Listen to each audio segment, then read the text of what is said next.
গোলাপগঞ্জে আজ থেকে 3 দিনব্যাপী কৃষি প্রযুক্তি মেলা শুরু হয়েছে। চলবে 10 জুলাই বুধবার পর্যন্ত। এ ধরনের মেলার প্রদর্শনীর মাধ্যমে নতুন কৃষি উদ্যোক্তা হবে বলে মনে করছেন সংশ্লিষ্টরা। বিস্তারিত অলিউর রহমান তামিমের রিপোর্টে। গোলাপগঞ্জে শুরু হয়েছে 3 দিন ব্যাপী কৃষি প্রযুক্তি মেলা। আজ এ মেলার উদ্বোধন করেন সাবেক শিক্ষামন্ত্রী নুরুল ইসলাম নাহিদ এমপি।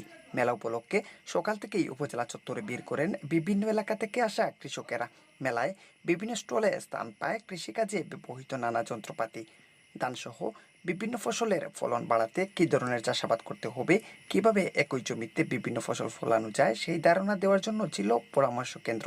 এছাড়াও কীটনাশকের ব্যবহার কমাতে প্রাকৃতিকভাবে ফসলের পোকা দমনে বিভিন্ন ধরনের ফাঁদ তৈরির পদ্ধতি তুলে ধরা হয় এখানে।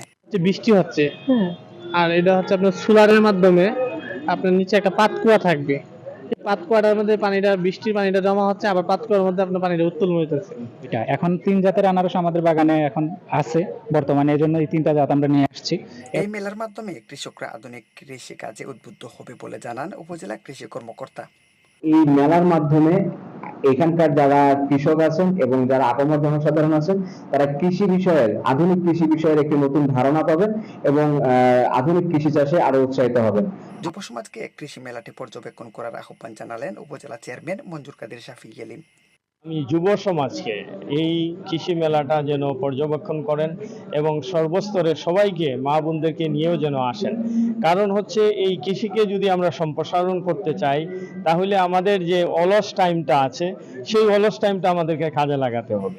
কৃষিখাতে বাংলাদেশ অনেক এগিয়েছে। এই ধরনের প্রদর্শনীর মাধ্যমে নতুন কৃষি উদ্যোক্তা হবে বলে জানান স্থানীয় সংসদ সদস্য। আমাদের গোলাপগঞ্জে অনেক নতুন জিনিস দেখলাম, আপনারা বাইর করছেন, লাগাচ্ছেন, তো সেটা সকলের চাহিদা পূরণ করবে, তারাও লাভবান হবে এবং দেশেরও আগাবে। ওইগুলো আলটিমেটলি খালি এই গোলাপগঞ্জের বাইরে যাবে না, দেশের বাইরেও যাবে। দেশের বাইরে তো আমাদের এই শাকসবজি বড় বাজার, সেই জন্য আমরা আশা করি যে এখানে এটা ভালো করে হোক। কৃষির সঙ্গে সংশ্লিষ্ট 24টি প্রতিষ্ঠান এ মেলায় অংশগ্রহণ করে। Oliur Rahman Tamim, আইওয়ান news time, Golapganj, Sylhet.